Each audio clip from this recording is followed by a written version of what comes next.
Je vois que Laetitia, tu as lancé l'enregistrement. Donc, ben, merci beaucoup de votre présence. On est ravis de vous accueillir avec l'équipe Sporsora pour ce temps d'échange et ce webinaire sur les partenariats responsables.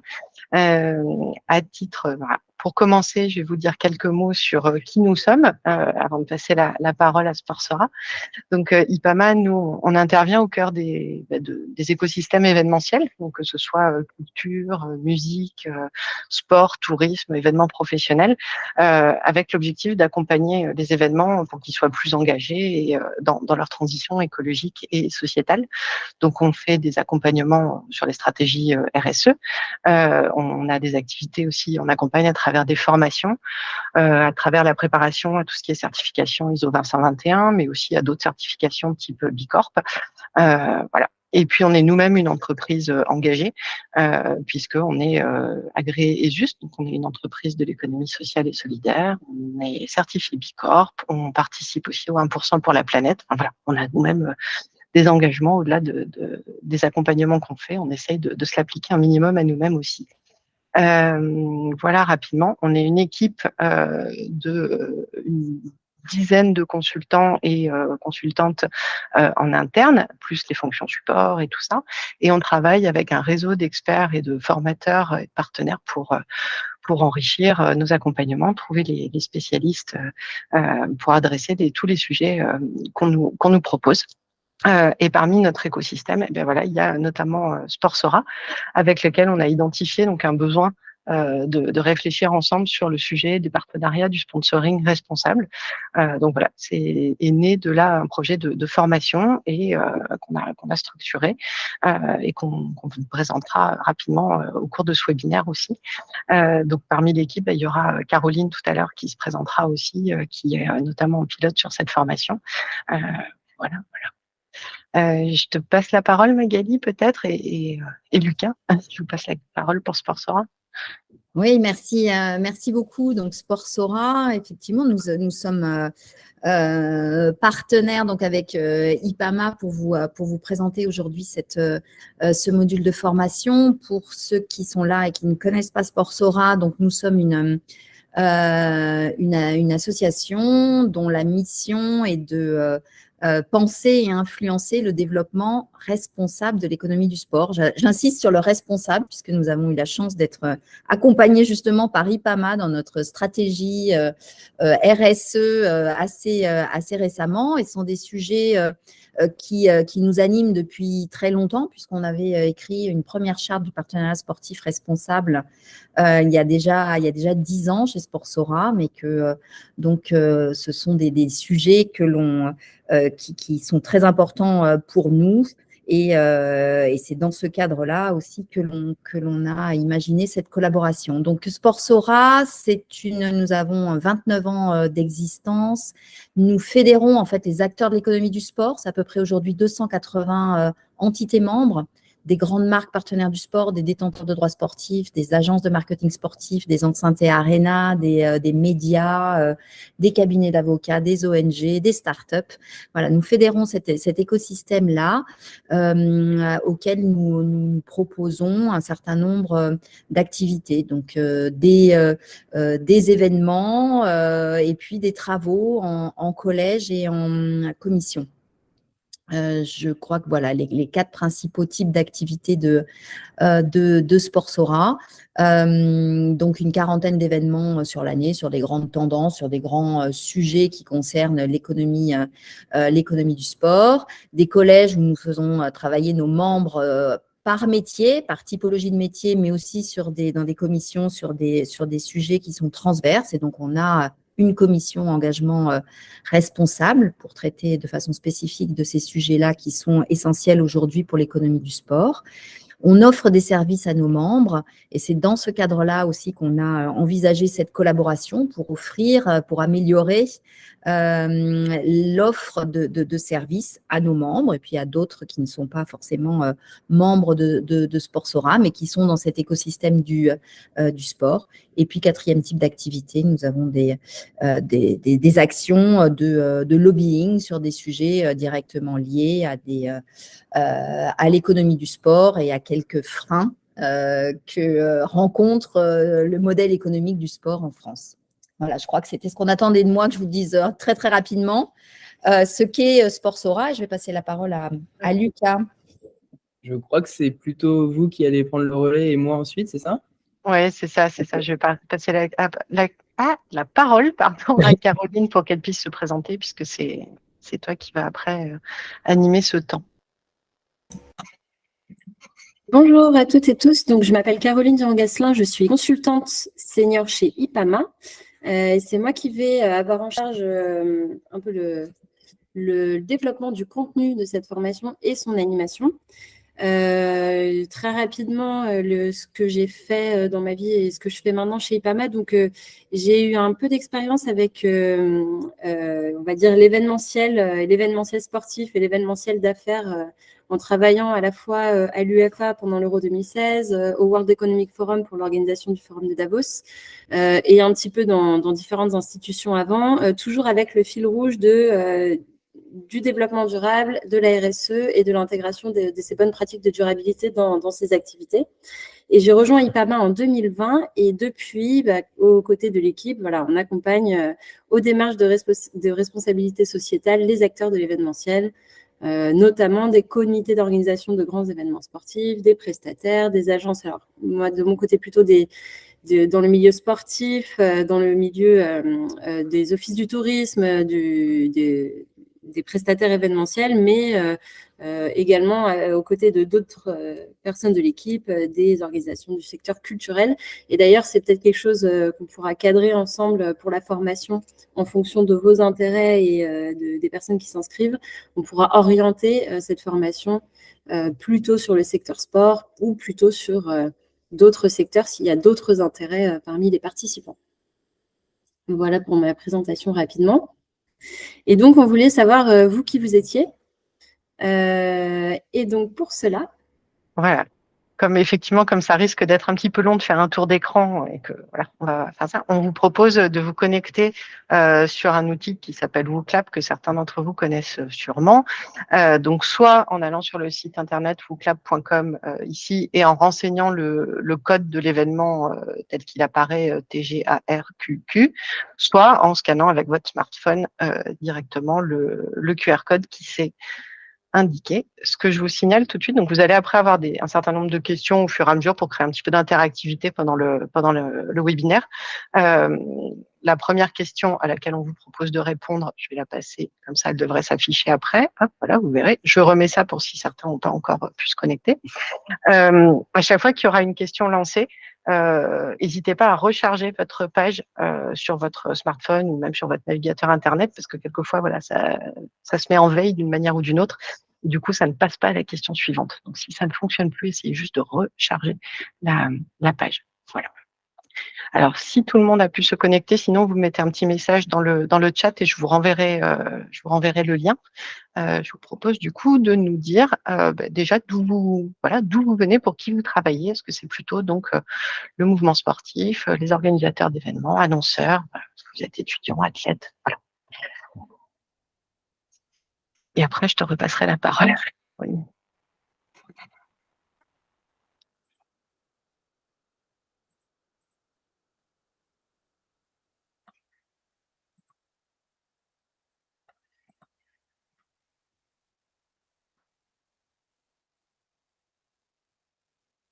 Allez, je vois qu'il y a encore 5 personnes qui n'ont pas eu le temps de… Hop, je vais vérifier dans le chat. Et vas-y, Caro, je pense que tu peux reprendre.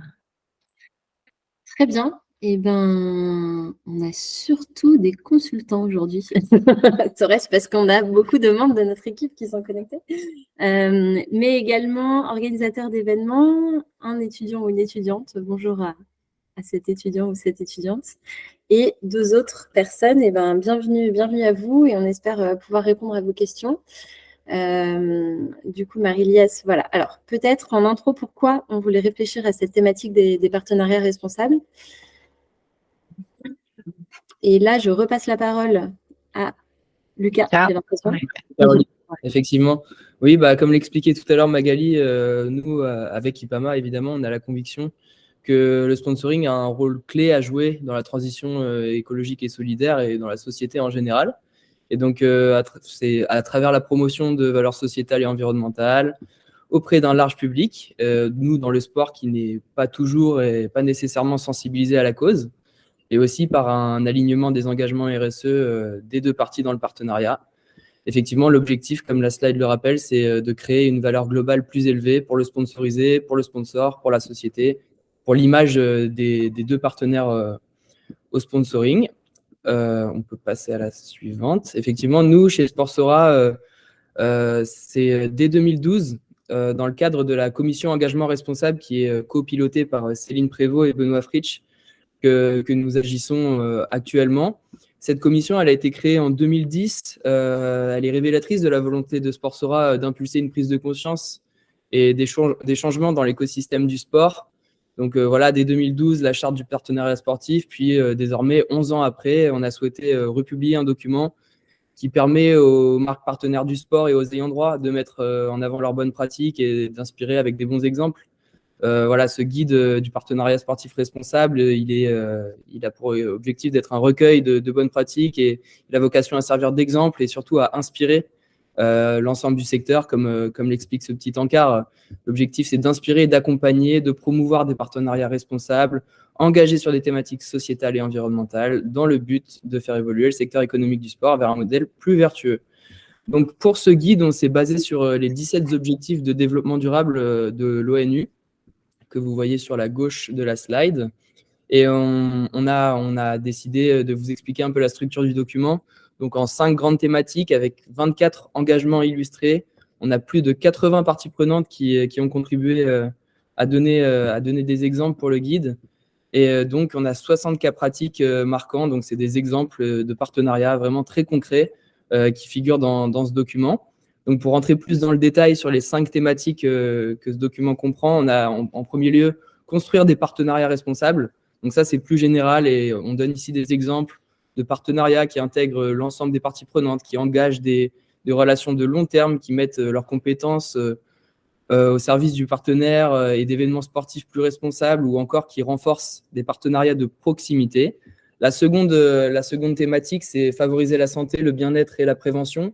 Donc, on donne ici des exemples de partenariats qui font la promotion de l'activité physique et de la lutte contre la sédentarité, par exemple.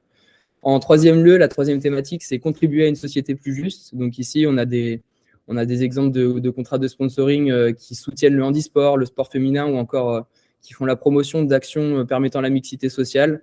La quatrième thématique, c'est agir en faveur du climat, de l'environnement et de la biodiversité. Donc ici, le titre, il parle de lui-même. L'objectif, c'est de mettre en avant des partenariats qui intègrent les impératifs de durabilité, consommation et production respectueuse de l'environnement, diminution de l'impact carbone de tous les événements sportifs, que ce soit la mobilité ou encore l'impact environnemental des enceintes sportives. Et enfin, la cinquième thématique du document, c'est inclure, éduquer et former. Donc ici, on donne des exemples de soutien à l'inclusion et l'éducation par le sport ou encore des exemples de partenariats qui promeuvent le sport comme outil de sensibilisation au comportement responsable, par exemple les paris sportifs responsables.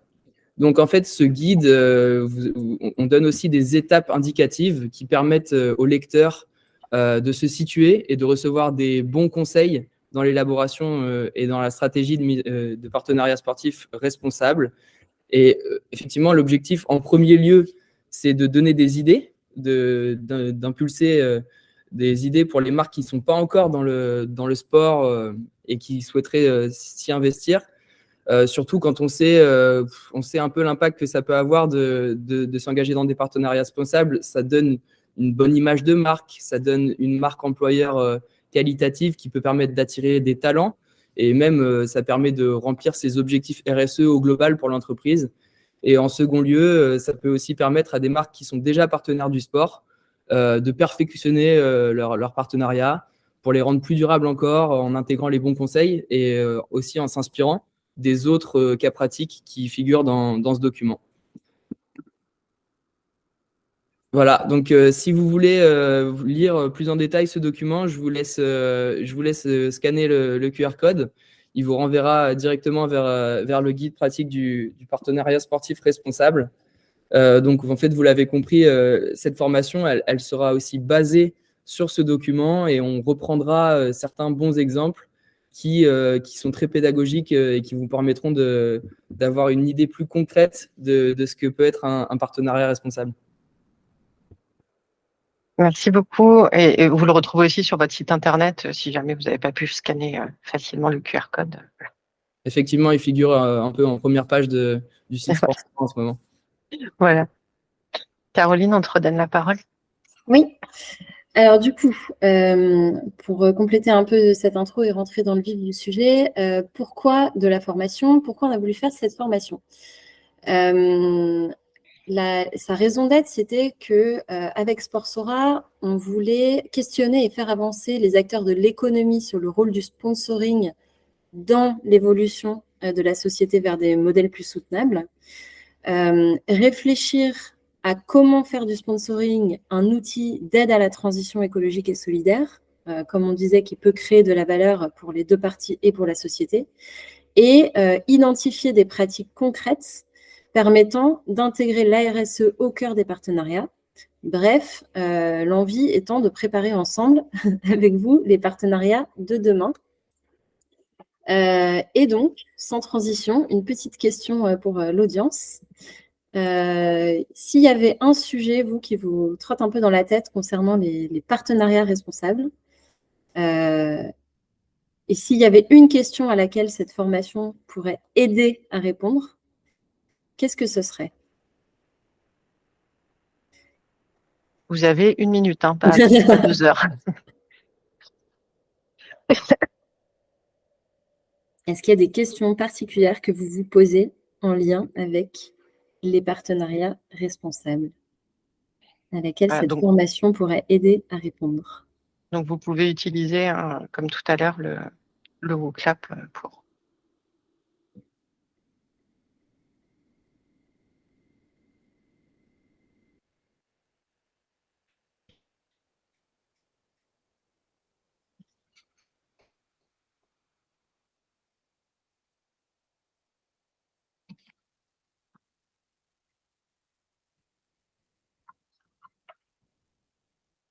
C'est pas une question facile.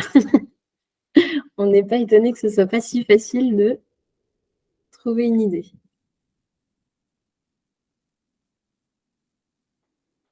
Okay.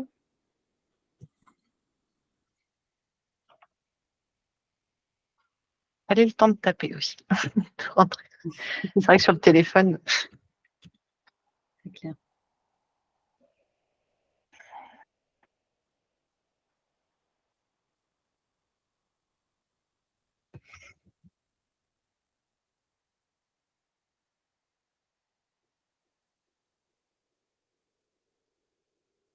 Oui, quand on peut aimer les questions des autres et ça les fait remonter dans les listes. Voilà.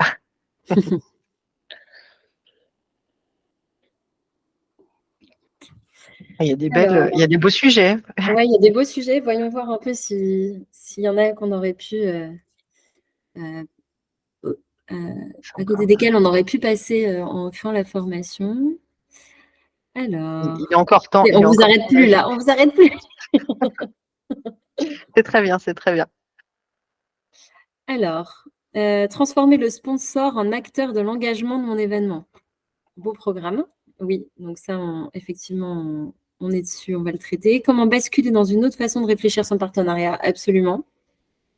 Travailler avec l'écosystème partenaire, ouais, la notion d'écosystème, elle est intéressante. Je le note. Comment faire en sorte que le partenariat soit en adéquation avec la stratégie RSE globale? Donc ça, complètement, la question de l'alignement du partenariat avec la stratégie RSE. Rendre acceptable mon engagement et le financement de mon événement. Donc la question de l'acceptabilité. On verra l'acceptabilité pour qui, mais ouais, intéressant. Comment, donc, et à concilier avec les besoins en financement, bien sûr. Comment déterminer l'engagement responsable de notre partenariat sportif en fonction de nos objectifs? Donc ça, pas de problème. Clarifier les critères d'un partenariat responsable, oui. Donc ça fera partie. On va essayer de se poser la question de la définition et des critères d'un partenariat responsable. Capter les enjeux des partenaires que l'on a ciblés, oui, absolument, puisqu'on va chercher l'alignement entre les enjeux RSE du partenaire et ceux de sa propre organisation. Concilier choix partenariat et engagement RSE, oui. Comment les sponsors peuvent-ils contribuer à améliorer les impacts de mon événement? Voilà. Donc, qu'est-ce que le partenariat finalement peut apporter comme expertise, comme contenu, comme valeur pour l'événement? Repartir avec une définition claire. Donc là, on est toujours sur la définition. Et concilier, voilà, la tension entre les impératifs économiques et marketing et les enjeux de RSE. Donc ça, complètement aussi. Et bien, on garde précieusement les questions. Ça nous fera notre petite checklist pour voir si on a bien capté tous les sujets, mais a priori, on est vraiment là-dessus.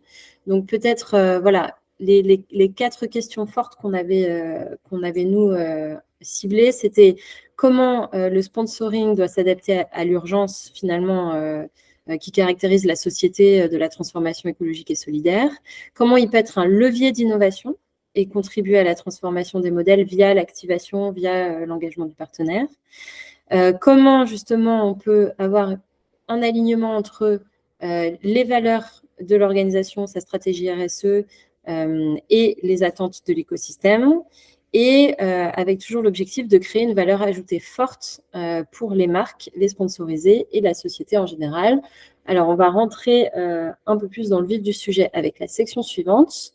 Peut-être un petit rebrief sur les enjeux, et là, ça s'adresse principalement au secteur du sport, mais comme je l'ai dit, on adaptera bien sûr le contenu de la formation à la typologie des participants et des participantes qui se sont inscrits, mais clairement, une étude de 2021 de Ernst & Young et Nemo Point avait identifié 5 défis intéressants auxquels faisait face l'industrie du sport.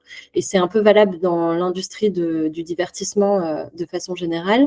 Et le 4e défi concernait les valeurs. Et ça s'est vraiment confirmé depuis, notamment en lien avec l'organisation de grands événements sportifs internationaux. Par exemple, il y a eu beaucoup de couverture médiatique sur le mondial 2022 au Qatar et le non-alignement en fait des valeurs du sport et des conditions de l'organisation de ce mondial a fait couler beaucoup d'encre et a même questionné finalement le fait de participer, de regarder. Il y a eu beaucoup de questions autour du potentiel boycott de l'événement, etc. Dans le même temps, on voit aussi que, par exemple, le comité d'organisation de la Coupe du monde de rugby 2023 fait face à des problèmes plus intrinsèques de gouvernance, de management, d'une part, et d'autre part, fait l'objet de dénonciation de ces choix de partenariat par des associations environnementales, notamment le partenariat avec Total Energy. Troisième exemple, il y a aussi plusieurs fédérations sportives qui peuvent être concernées par des problématiques de violences sexistes et sexuelles, comme dénoncé par la ministre ici. Et donc, tout ça, évidemment, c'est des problématiques fortes, d'autant que, et c'est la slide suivante, en parallèle, les attentes de l'écosystème évoluent.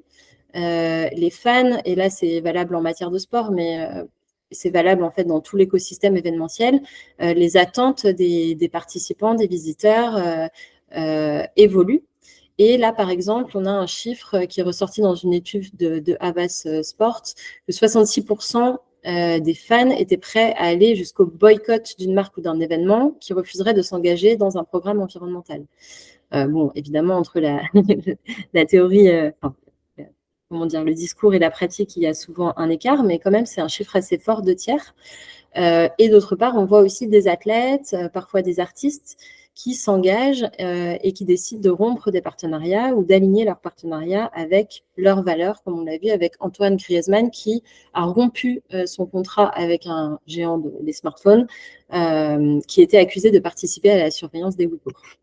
Donc clairement, en plus de ça, on voit que l'impact médiatique et parfois même économique peut être réel quand une pratique ou un produit est perçu comme étant non aligné avec les valeurs du sport. Là, par exemple, avec la nutrition, la santé, un athlète qui dit non, en fait, moi, je ne veux pas boire de soda, J'ai besoin de boire de l'eau pour ma performance sportive. Et donc, évidemment, c'est un athlète qui a des milliards de followers sur les réseaux sociaux. Ça peut faire chuter en bourse l'action de la multinationale concernée. Autre exemple récent, je pense que tout le monde a bien en tête ces exemples, quand un partenaire, enfin en tout cas une marque a l'air d'aller à l'encontre de sujets comme l'inclusion ou la place des femmes dans le sport et dénoncé comme tel, c'est aussi médiatiquement vraiment assez désastreux pour la marque en question.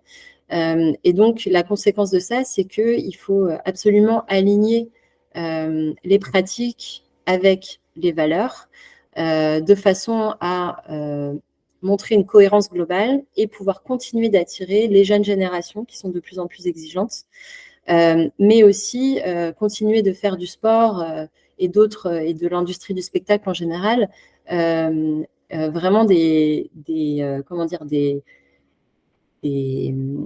formes de divertissement qui continuent d'attirer, puisqu'on le voit, il y a de plus en plus de concurrence dans l'industrie du divertissement, notamment avec, par exemple, les plateformes de streaming ou d'autres types de divertissement. Et donc, pour conclure peut-être cette partie-là, on voit aussi que la place du sponsor évolue également. Et on a des attentes différentes envers les sponsors maintenant qu'on avait avant. Et je citerai Jean-Claude, que je salue au passage, qui a dirigé l'écriture de cet ouvrage, l'organisation d'événements engagés et responsables l'année dernière. Et donc, je le cite, il dit que pendant des années, les financeurs pouvaient être considérés comme des banquiers. Donc, finalement, on attendait d'eux simplement l'apport de moyens économiques. Mais que désormais, la donne change et qu'on attend des financeurs qui deviennent des partenaires clés, des parties prenantes stratégiques des événements qu'ils subventionnent. Donc, voilà qui est de bon augure pour nos discussions. Et donc, une nouvelle petite question. C'était pour faire le lien finalement entre la question, enfin le rôle clé on va dire du métier du marketing en matière de RSE, puisque c'est souvent au sein des directions marketing ou alors dans des plus petites équipes des responsables marketing qui organisent les partenariats. Selon vous, par quels moyens le marketing peut contribuer à la transition écologique et sociale? Qu'est-ce que le métier du marketing peut apporter finalement dans cette question qui peut être perçue comme un peu technique de la RSE ou alors dévolue aux personnes plutôt chargées des opérations, voilà, selon vous?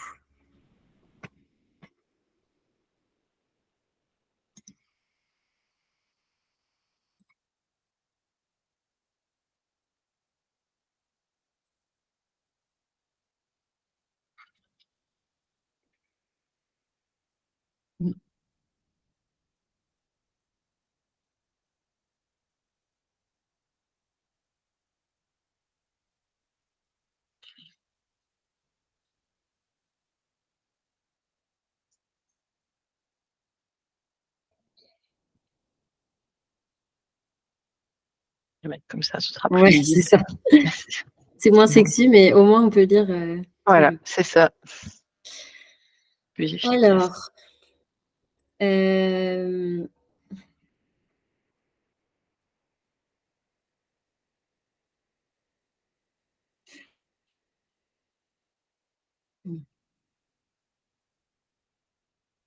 ouais, bah, c'est très intéressant. Il y a un peu deux grands axes qui se dégagent. Donc, il y a l'axe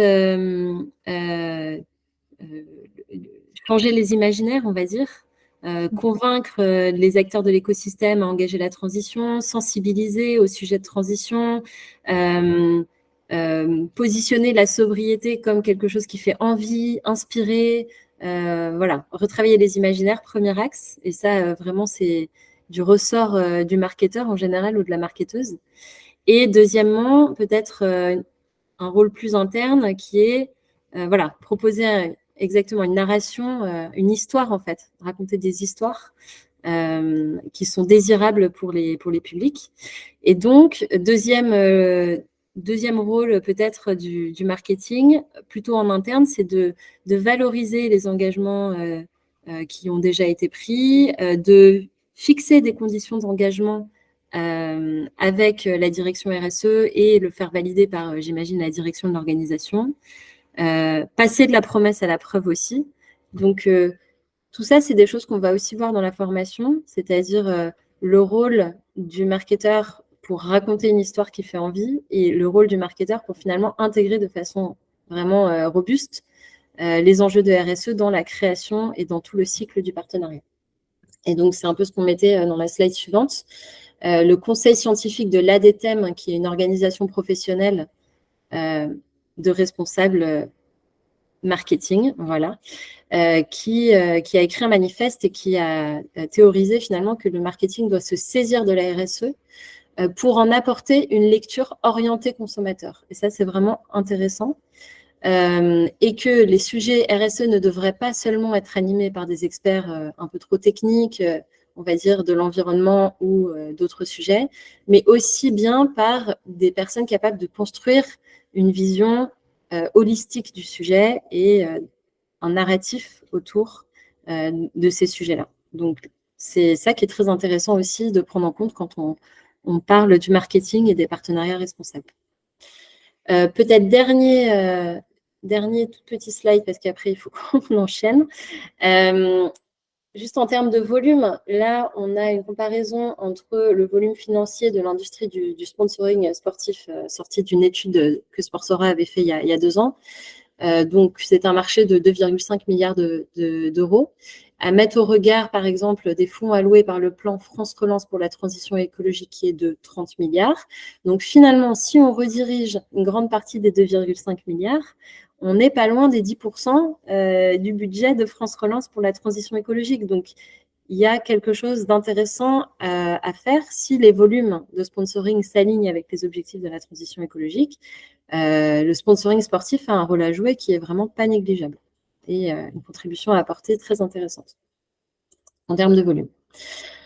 Alors, pour enchaîner, peut-être sur plus concrètement à quoi va ressembler cette formation au partenariat responsable, on a envie d'avoir une approche qui soit à la fois humble et pratique, parce que c'est un sujet très complexe avec de multiples facettes et que du coup on ne détient pas forcément la solution magique à une problématique si complexe et qu'on va avoir des participants, des participantes experts du marketing ou de la RSE. Et donc, ce qu'on voudrait faire pendant cette formation, c'est poser ensemble les bases des partenariats de demain en s'appuyant sur les expertises de chacun et les savoir-faire des participants. Et donc, ce qu'on voudrait faire, c'est faciliter la construction déjà d'une définition commune de ce qu'on entend par partenariat responsable. Et nous, on va faciliter ce travail. On a bien sûr déjà des idées, mais voilà, l'idée, c'est vraiment de le créer avec les participantes et les participants. Et deuxièmement, dans un deuxième temps, apporter notre méthodologie de la RSE, la recroiser avec les différentes étapes de la construction et de l'activation d'un partenariat, pour en sortir vraiment les phases clés pour créer un partenariat responsable, pour avoir vraiment une démarche de partenariat responsable. Et donc, sur la slide suivante, on propose de faire ça en un programme mixte visio-présentiel de 1 jour et demi, avec des bases théoriques en module 1 d'une demi-journée en visio. Donc là, ce n'est pas du contenu descendant, mais c'est simplement avoir des concepts et des exemples pour alimenter et poser les bases de la discussion et commencer à se projeter dans la définition du partenariat responsable lors d'un atelier.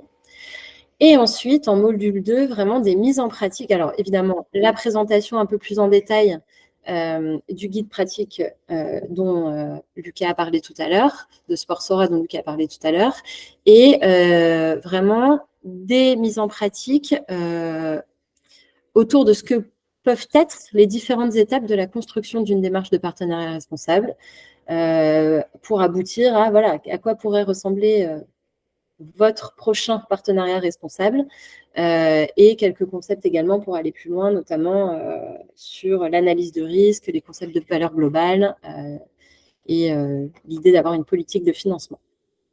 Voilà, à qui s'adresse cette formation en fait, à toutes et à tous finalement. Et c'est la richesse et la diversité des profils qui permettra vraiment la richesse des échanges. Donc, ne vous auto-censurez pas. Venez nous voir si vous avez envie de participer, puis on pourra en discuter ensemble. Pour les infos pratiques, ça aura lieu en juin. C'est la slide suivante. Comme je disais, première demi-journée, c'est le matin, c'est ça, hein? C'est le matin en visio et toute la journée le 22 juin à Paris dans les locaux du Tremplin.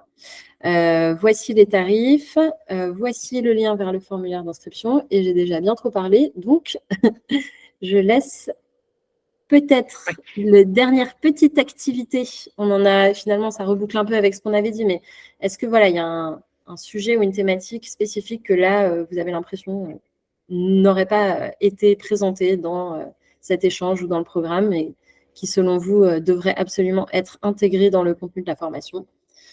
Et puis, réfléchissez tout de suite, d'ores et déjà, si vous avez des questions pour les 5 à 10 minutes d'échange qui nous resteront. Voilà. Et même si ça a déjà été présenté, enfin, s'il y a un des sujets qu'on a abordé qui vous paraît, vous, particulièrement important, bon, bah, ça peut nous donner des indications sur ce sur quoi insister, quoi.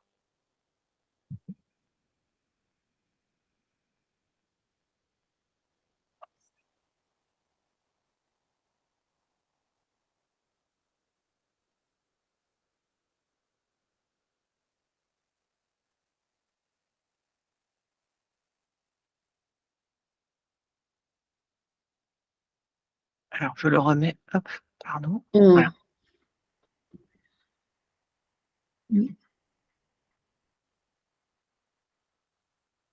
Ouais, très intéressant. La question du greenwashing, la différence entre subvention, mécénat, sponsoring, l'éco-conditionnement. Ouais, le sens et la vision globale au-delà des outils techniques, ouais. Le greenwashing, d'accord.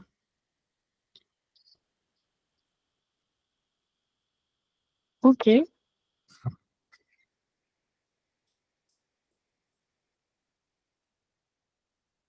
Effectivement, du coup, si vous avez des questions, des sujets là que vous souhaiteriez aborder de vive voix, eh bien, écoutez, hop, on est à votre disposition encore quelques minutes, nous et Sportsora évidemment pour y répondre. Et puis, je vais vous mettre dans le chat le lien vers un petit questionnaire d'évaluation de satisfaction sur le webinaire. Donc, si vous voulez bien prendre vraiment, c'est très rapide, promis, prendre une petite minute pour le compléter, ben, nous, ça nous permet aussi pour ce type d'exercice d'avoir vos retours et de continuer à nous améliorer. Voilà. Merci beaucoup.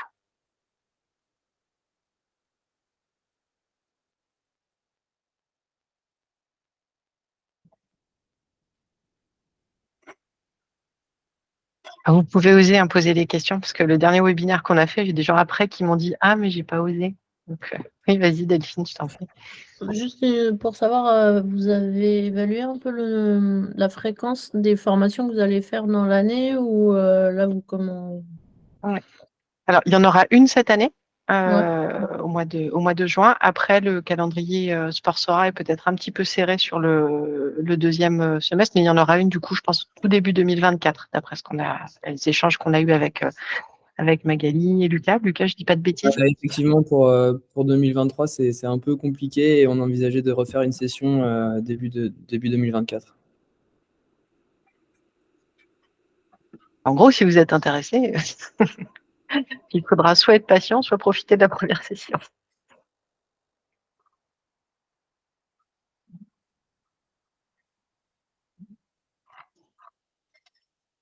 D'autres questions ou pas? Et si vous n'avez pas d'autres questions, mais vous pouvez bien sûr m'interrompre. Vraiment, on vous remercie de prendre ces quelques minutes pour le petit questionnaire. Enfin, c'est 2 minutes vraiment pour le questionnaire. Et puis surtout, on vous remercie beaucoup voilà, d'avoir participé, suivi ce webinaire et notamment d'avoir interagi un minimum avec le petit outil WooClap. Lucas, Caroline, est-ce que vous voulez dire un dernier petit mot pour clore et remercier? Moi, personnellement, pas grand-chose à ajouter. C'était vraiment bien. Magali, si tu veux peut-être dire un mot de conclusion.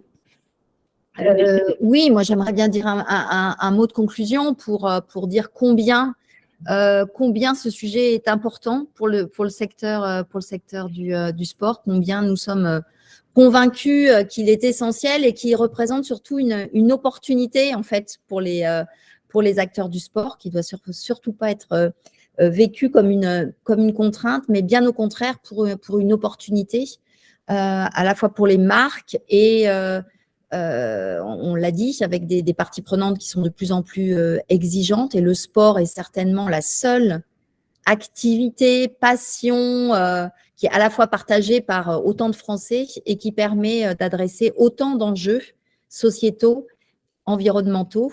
Voilà, donc je pense que c'est une vraie opportunité, qu'on a un vrai cap aussi à faire passer à ce secteur de l'économie du sport, dont le modèle économique peut être parfois fragile, et que voilà, cette opportunité, il ne faut pas la manquer, et c'est en cela qu'on avait vraiment envie d'aller plus loin sur ce sujet-là, et que l'on s'est associé voilà, à un expert du sujet, qui est IPAMA, pour proposer cette formation. Donc, j'espère qu'elle pourra répondre à vos attentes, et puis apporter encore et encore de beaux projets et de belles opportunités pour tous. Merci beaucoup, Magali. Caro, est-ce que tu veux juste de dire à tout le monde de ne pas trop attendre pour s'inscrire, parce que plus on sait qui s'inscrit, plus on va faire un programme sur mesure aussi, qui va correspondre à la typologie des participants qu'on a, même si le contenu est déjà bien avancé, mais ça nous permet d'avoir cette granularité et de proposer quelque chose qui soit vraiment pertinent pour les participantes et les participants. Voilà, merci beaucoup. Merci beaucoup à toutes et à tous.